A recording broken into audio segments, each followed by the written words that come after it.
আসন্ন বাইরা নির্বাচন 2026-27 উপলক্ষে রাফা পত্রিকা আয়োজিত আজকের মত বিনিময় সভার সভাপতি, রাফার সম্মানিত সভাপতি, আগামী বাইরা নির্বাচনের সিনিয়র সহসভাপতি হিসেবে যিনি প্রতিদ্বন্দ্বিতা করছেন, আমার অত্যন্ত শ্রদ্ধাভাজন জনাব আবুল বারাকাত ভূঁইয়া। উপস্থিত আছেন কুমিল্লা নাঙ্গলকোটের গণমানুষের নেতা, বাংলাদেশের রাজনীতির এক উজ্জ্বল নক্ষত্র, আমার রাজনৈতিক অভিভাবক, সাবেক এমপি, আগামী দিনের এমপি এবং আগামী নির্বাচনে আমরা বিশ্বাস করি আগামী বাইরা নির্বাচনের সভাপতি হিসেবে নির্বাচিত হবেন।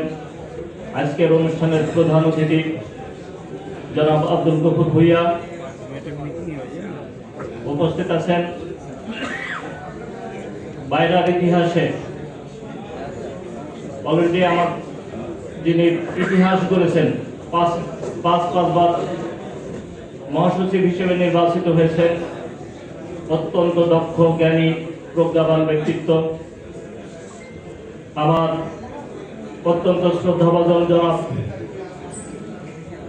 আলী হায়দার চৌধুরী। উপস্থিত আছেন আসন্ন নির্বাচনের প্রধান সমন্বয়ক, ঢাকা মহানগর বিএনপির সিনিয়র যুগ্ম আহ্বায়ক জনাব হারুনুর রশিদ, হারুন ভাই। উপস্থিত আছেন বাইরার সাবেক মহাসচিব জনাব মনসুর আহমেদ কালাম ভাই সহ উপস্থিত আমার প্রাণপ্রিয় বাইরার ভাইরা, ভাই ও বোনেরা। আজকে এমন একটা জায়গায় দাঁড়িয়ে রয়েছি যে রাফার নেতৃত্বে গত বাইরা নির্বাচনে বিজয়ী হয়েছিল, সেই রাফার নেতৃত্বের সামনে আমি দাঁড়িয়ে আছি।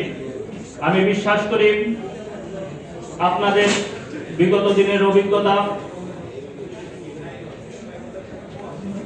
আপনাদের বিগত দিনের সেই বিজয়ের ধারাবাহিকতা রক্ষা করে আগামী 17 জানুয়ারির যে নির্বাচন হবে, সেই নির্বাচনে আপনাদের রাফা সমর্থিত, বাসার ভাই সমর্থিত এই প্যানেলটা আগামী দিনেও আমরা বিজয়ী হবে ইনশাআল্লাহ, সেই আশাবাদ ব্যক্ত করে যেসব কর্মকাণ্ড দরকার সরকারের সাথে আলাপ আলোচনা করে আপনাদেরকে সাথে নিয়ে আমরা সেই সব নতুন শ্রমবাজার সৃষ্টি করার চেষ্টা করব। আমরা বাইরের মধ্যে কোনো প্রকারের বৈষম্য করব না। আজকে জানেন এই যে আমরা এই মুহূর্তে শুধুমাত্র সৌদি আরবের বাজার খোলা, কত ধরনের সমস্যা। আমাকে বা আমাদেরকে যারা নতুন বলে সেই সব ব্যক্তিদের বলি, আপনারাও তো অনেক সময় বাইরের নেতৃত্বে ছিলেন। এই 1.5 বছরে আপনাদেরকে তো বাইরের সদস্যদের কল্যাণে আপনাদেরকে কখনো কোনো কাজ করতে দেখিনি। কিন্তু আমি যেহেতু ঢাকা বিশ্ববিদ্যালয়ে পড়াশোনা করেছি, আমি তো এত বোকা না, তাহলে আমি ওনাদের পিছনে কেন? ওনাদের মেধা, ওনাদের নেতৃত্ব গুণ, বাইরের জন্য ওনাদের অবদান, সেই অবদান দেখে ওনাদের প্রতি আকৃষ্ট হয়ে কিন্তু আমি ওনাদের লিডারশিপ আমি মেনে নিয়েছি। আমি সিন্ডিকেট করার জন্য ওনাদের সাথে, ওনাদের পিছনে কিন্তু আমি ঘুরিনি। ওনাদের লিডারশিপটা আমাকে আকৃষ্ট করেছে। সেই লিডারশিপ, সেই বাইরের কল্যাণে ওনাদের কাজকর্ম দেখেই কিন্তু আমি ওনাদের বলতে পারেন ওনাদের সমর্থক। আপনারা দেখেন, আমি এই বাইরের মেম্বার হওয়ার পরে দেখেছি এই বিগত 5-7 বছরে দেখেন আমরা বাংলাদেশ থেকে যে শ্রমিক বিদেশে প্রেরণ করি, রপ্তানি করি,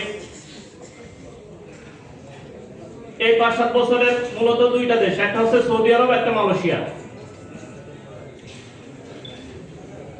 সৌদি আরবে লোক যাচ্ছে, নানান ধরনের জটিলতা আছে, নানান ধরনের সমস্যা আছে, সেই সমস্যা মোকাবেলা করে আমরা লোকজন পাঠাচ্ছি।